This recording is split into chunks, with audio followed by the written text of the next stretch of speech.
Gold, trusted gold buyers. మీరు తాకట్టు పెట్టిన బంగారాన్ని విడిపించి ఈ రోజు ఉన్న మార్కెట్ ధరకు. సార్, ఈ సినిమాని ఇప్పుడు రిలీజ్ చేస్తున్నామని చెప్పి మహేష్ బాబు గారికి చెప్పినప్పుడు ఆయన రియాక్షన్ ఏంటి? ఆయన చాలా హ్యాపీగా ఫీల్ అయ్యాడు.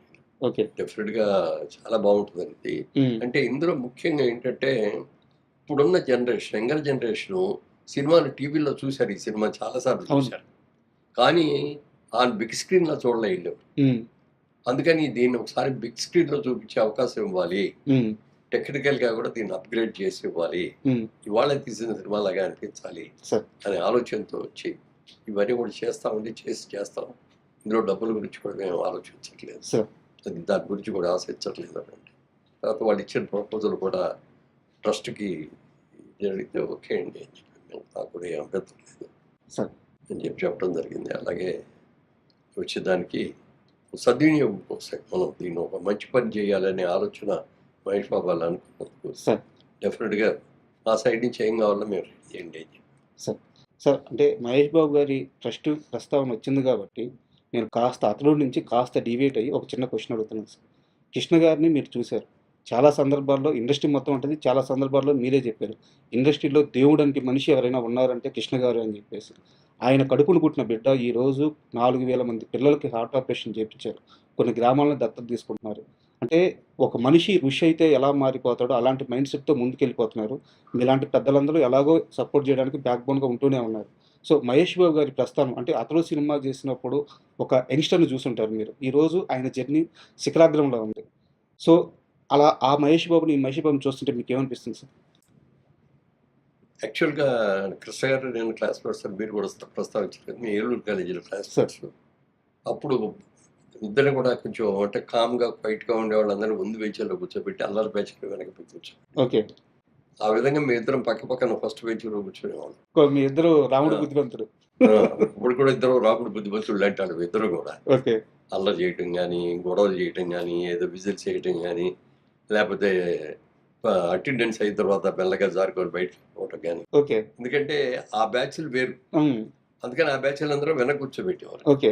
అందుకని పర్ఫెక్ట్గా క్లాస్కి రావటం, క్లాస్లో కూర్చోవడం, చెప్పిన పాఠం పూర్తిగా వినటం, క్లాస్ అయ్యే వరకు కూడా వెళ్లకుండా బయటకు ఏదో యూరిన్ వెళ్తారండి అదేంటి ఇదండి అని మాటలు కూడా లేకుండా అవన్నీ కూడా పర్ఫెక్ట్గా చేసేవాడు అని చెప్పి అలాంటి వాళ్ళు ఒక 6-7 మందిని సెలెక్ట్ చేసుకొని మాకు ఇట్లా 2 వరుసలాగా ఉండేవి. ఒక వరుస బెంచ్లో మేము ఉండేవాళ్ళం, నలుగురు, ఇంకో వరుస బెంచ్లో ఇంకో నలుగురు, ఇట్లా చాలా పర్ఫెక్ట్గా చేసాం.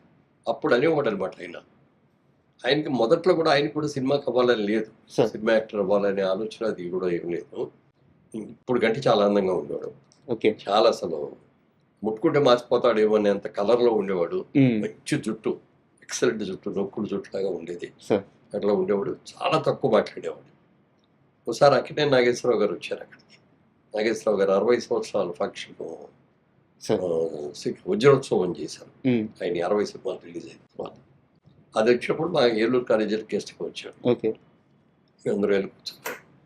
అయిన తర్వాత ఆయన మాట్లాడేశారు, అందరూ సపాట్లు కొట్టాము. తర్వాత వెళ్ళిపోయేటప్పుడు ఎవరికి వాళ్ళే వెళ్ళిపోయి సార్ ఆటోగ్రాఫ్స్ రకరకాలుగా ఆటోగ్రాఫ్లు అయ్యేది చేసిన తర్వాత కృష్ణ గారికి ఆలోచన వచ్చింది, సినిమా యాక్టర్ అవ్వబట్టి కదా ఇంత క్రేజ్ వచ్చింది, మనం కూడా ఎందుకు అవ్వకూడదు అనే ఆలోచన మొట్టమొదటిగా అక్కడికి వచ్చి ఆయన ఎక్స్పెక్ట్ చేశాడు. సినిమా యాక్టర్ అయితే బాగుంది, నాకు కూడా అవ్వాలి ఉంది అని. ఇప్పటిగా నీ పర్సనాలిటీకి నీ అందరికీ డెఫినెట్గా మంచిగా అవుతుంది. ఆ టైంలోనే కొల్లేటి కాపురంని మన డైరెక్టర్ తిలక్ గారు ఎడిటర్, మంచి ఎడిటర్ అయినా ఎడిటర్గా డైరెక్టర్ కూడా అయ్యాడు. కొన్ని సినిమాలు చేశారు, రైటింగ్ కూడా చాలా బాగుంటాయి, చాలా మంచి సినిమాలు చేశారు. ఉయ్యాల జంపాల ఇవన్నీ కూడా చాలా మంచి సినిమాలు చేశారు.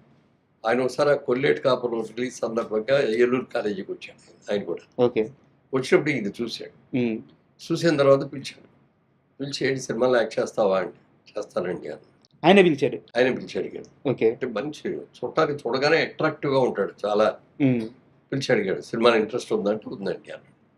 సరే ఇప్పుడు నా సినిమా అయిపోయింది, మళ్ళీ కొత్త సినిమా మొదలు పెట్టడానికి టైం పడుతుంది, నువ్వు ఇప్పుడు ఫైనల్ ఇయర్లో ఉన్నావు కదా, నువ్వు చదువు పూర్తి చేసుకొని నువ్వు నాకు ఫోన్ చేయని నెంబర్ అయ్యని ఇచ్చాడు. ఇస్తే ఈయన తర్వాత చేశాడు. వచ్చేయమన్నాడు ఆయన.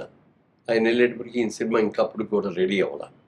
అందుకని బయట ఏమన్నా ట్రయల్స్ ఉంటే అవి చేసుకుంటా ఉండు, నువ్వు నాటకాల్లో లేదు కాబట్టి నాటకాలు వేస్తూ ఉండు అని చెప్పి సోమన్ బాబు గారు, కృష్ణ గారు, ఇంకా బ్యాచ్ ఉన్నారు కొంతమంది, వాళ్ళందరూ నాటకాలు చేసేవారు మెడ్రాస్లో. క్రాంతి కుమార్ గారు కూడా మీ బ్యాచ్ అనుకుంటా. క్రాంతి కుమార్ గారు కూడా బాగా, క్రాంతి కుమార్ గారు మా బ్యాచ్. ఇప్పుడు విజేంద్ర ప్రసాద్ గారు, రాజమౌళి గారు ఫాదర్, ఆయన మా బ్యాచ్. తర్వాత ముఖర్జీ గారు అని ఒక ఆయన ప్రొడ్యూసర్, సమత ఆర్ట్స్ ఆయన, చటర్జీ గారు, వీళ్ళందరూ కూడా మా కాలేజీ వాళ్ళు. సరే అనుకున్నట్టుగా ముందు సక్సెస్ కాలేదు, యాక్టర్గా ఏమీ విషయం రాలేదు. పెళ్లి చేసుకొని ఇంటికి వచ్చేసిన తర్వాత ఆదిల్ సుబ్బారావు గారు పేపర్లో అడ్వర్టైజ్మెంట్ ఇచ్చాడు, కొత్త వాళ్ళు పెట్టి సినిమా తీస్తాను, ఇంట్రెస్ట్ ఉన్న వాళ్ళు బాగున్నాడు అప్లై చేసుకుంటే, అప్పుడు ఈయన అప్లై చేశాను. దానికి ఇంటర్వ్యూకి వచ్చారు, చూసారు, సెలెక్ట్ చేశాను. తేనె మనసు. అలా యాక్టర్ అయ్యాడు. నేను బాగా ఆయన ఏదైనా రిలీజ్కి వస్తే, విజయవాడ వస్తే ఫోన్ చేసేవారు, నేను కలుస్తూ ఉండేవాడిని. తర్వాత మా బిజినెస్ కోసం నేను కోయంబత్తూరు వెళ్ళాల్సి వస్తూ ఉండేది. కోయంబత్తూరు తిరిగి వచ్చేటప్పుడు మెడ్రాస్లో ఒక రోజు ఆగిపోయి నేను కృష్ణ గారిని కలుసుకొని అక్కడ ఆయన ఆ రోజంతా గడిపి ఆ రోజు రాత్రి మెయిల్కి వెళ్ళి కొన్ని అలా చాలా మంచి సినిమాలు వస్తున్నాయి, ఇది వస్తాయని అన్నీ చెప్పేవాడు, డెవలప్మెంట్ అయ్యేది. అలాంటి వ్యక్తి స్వయం శక్తితో వచ్చాడు. వెనక బ్యాక్గ్రౌండ్ ఎవరు ఉండి చేసింది ఇది కాకుండా స్వయం శక్తితో వచ్చాడు.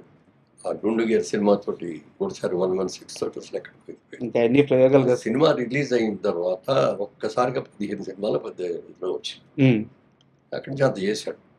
ఇవన్నీ ఇప్పుడు మహేష్ బాబుకి వచ్చేటప్పటికి కృష్ణ గారి అబ్బాయి బిగినింగ్ లో అంతా కృష్ణ గారి అబ్బాయి లెగసీ అయితే ఉంది, లెగసీ ఉంది కదా, అది ఉండి బాగా హెల్ప్ చేసింది. తర్వాత ఇతనికి బాగా ఇంట్రెస్ట్ అని చెప్పి యంగ్ హీరో చిన్నప్పటి నుంచి కూడా క్యారెక్టర్ చేశాడు. మేము ముగ్గురు కలిపి ఒక సినిమా కూడా చేసాం, సినిమా పేరు గుర్తులేదు నాకు, బ్రదర్స్ లాగా చేసాం. అందులో కూడా ఫైట్స్ గీట్స్ ఇవన్నీ కూడా చేశాం. అప్పుడు అనుకున్నాం మహేష్ బాబు కూడా చాలా పెద్ద యాక్టర్ అయిపోతాడు, కృష్ణ గారి లాగా పెద్ద యాక్టర్ అవుతాడు అని ఊహించాం. అందుకంటే కూడా ఎక్కువగా కృష్ణ గారు అనేవారు సార్ ఆ టైంలో. కృష్ణ గారికి బాగా కాన్ఫిడెన్స్, మంచి యాక్టర్ అవుతాడు వీడు. అంటే రమేష్ ముందయ్యాడు, రమేష్ అయ్యేటప్పుడు ఇంకా చిన్నాడు, అప్పుడు కూడా అనే ఉంటున్నాడు రమేష్ కూడా అవుతాడు, రమేష్ కూడా బాగుంటుంది, రమేష్ కంటే కూడా మహేష్ ఎక్కువ ఇది అవుతాడు. అలా మంచి యాక్టర్ అవటం. ప్రతి సినిమా నాన్నగారి దగ్గరికి తీసుకెళ్ళిపోయాడు. కథ వినమని అడిగేవాడు మహేష్ బాబు కూడా. కథలు అవన్నీ నువ్వే ఇండివిజువల్గా నువ్వు సెలెక్ట్ చేసుకో, నువ్వు వెరగాలి. నేను చెప్పి నేను ఇది బాగుంది, ఇది వద్దు, ఇది బాగాలేదు అని చెప్పడం బాగుంది. ఆ నిర్ణయాధికారికి కొడుకు ఇచ్చేసాడు. అతను అలాగే మంచి సెలెక్ట్ చేసుకోవడం, మంచి బ్యానర్లు సెలెక్ట్ చేసుకోవడం, అలాగే మంచి డైరెక్టర్ని చేసుకోవడం, అవన్నీ కూడా చేసి సక్సెస్ అయ్యాడు. మా సినిమా కూడా వచ్చిన తర్వాత మేము అదే అనుకున్నాం. అప్పుడు కృష్ణ గారితో ఒక సినిమా చేసాం అంతే మా బ్యానర్లో. అందులో నాగార్జున గారి హీరోను, కృష్ణ గారి ఫాదర్, నాగార్జున గారి ఫాదర్గా కృష్ణ వారసుడు. ఆ వారసుడు అడిగితే ముందు నేను జైన్ అయ్యా క్యారెక్టర్ అది అన్నాడు. అని మళ్ళీ కొద్ది రోజులు అయిన తర్వాత మళ్ళీ ఆయనే ఫోన్ చేసి సరే ఒకసారి కథ వచ్చి చెప్పమనంటే అది Hindi cinema, Hindi cinema remake. అది ముందు హిందీ పిక్చర్ చూడండి సార్ అన్నాం. హిందీ పిక్చర్ చూసి అరేంజ్ చేసాం. అది చూసేసి బాగుంది, క్యారెక్టర్ బాగుంది, చేస్తున్నాలే అన్న. అలా చేశారు. ఈ మహేష్ బాబుని కూడా మరి దాన్ని అంటే ఇద్దరు యాక్టర్గా ఉన్నప్పుడు కొన్ని సినిమాలు కలిసి చేయడం కానీ, లేకపోతే కృష్ణ గారి అబ్బాయి కానీ, కృష్ణ గారి ఫ్రెండ్ కానీ మొత్తం మీద మేము డేట్లు అడగగానే వెంటనే ఇచ్చాం. అన్నీ సక్సెస్ఫుల్గా జరిగినాయి, అందరూ హ్యాపీగా ఉన్నాం. ఈ సినిమాని ఇవాళ యంగర్ జనరేషన్ చూపించారు. అప్పుడు చూసిన వాళ్ళు అందరూ బాగానే చూశారు. యంగర్ జనరేషన్ 20 ఏళ్లలో వచ్చారు, పెరిగిన జనరేషన్ అంతా అందరూ సినిమా చూశారు. టీవీలో అందరూ సినిమా చూశారు, లేకపోతే ఏదో అన్ని రకాల. అతడు సినిమా చూడని ఇల్లు 2 తెలుగు రాష్ట్రాల్లో లేదంట. లేదు, నిజంగా నిజం. ఎందుకంటే సినిమా ఇక్కడే కాదు, ఈవెన్ అదర్ కంట్రీస్కి వెళ్తే ఎక్కడికి వెళ్ళినా మీ సినిమా అదనంగా ఉందండి. ఆ యంగర్ జనరేషన్, అక్కడున్న యంగర్ జనరేషన్కి మురళీమోహన్ పెద్ద యాక్టరు, బోల్డ్ సినిమాల్లో చేశాడు ఇది అని చెప్తే వాళ్ళకి ఏం అర్థమయ్యేది కాదు. అతడి సినిమా చూసాక సినిమా తీసింది ఈయనే అనగానే ఒక్కసారి అవునా అని వచ్చి ఇది ఒక గుర్తింపు అయిపోయింది. యాక్చువల్గా నేను అందులో యాక్ట్ చేయలేదు, నాకు ఏం క్యారెక్టర్ కూడా లేదు, నేను చేయలేదు. అందుకని మా సినిమాల్లో తీసిన సినిమాల్లో నేను ఉండాలి కంపల్సరీగా, లేకపోతే నా వేషం బాగుంటేనే సబ్జెక్ట్ సెలెక్ట్ చేసుకోవాలనేది మేము ఎప్పుడు పెట్టుకోలేదు. సినిమా బాగుండాలి, సినిమా సక్సెస్ అవ్వాలి. అందులో క్యారెక్టర్ ఎలాంటిదైనా సరే అలా చేసుకుంటూ వచ్చాం. మళ్ళీ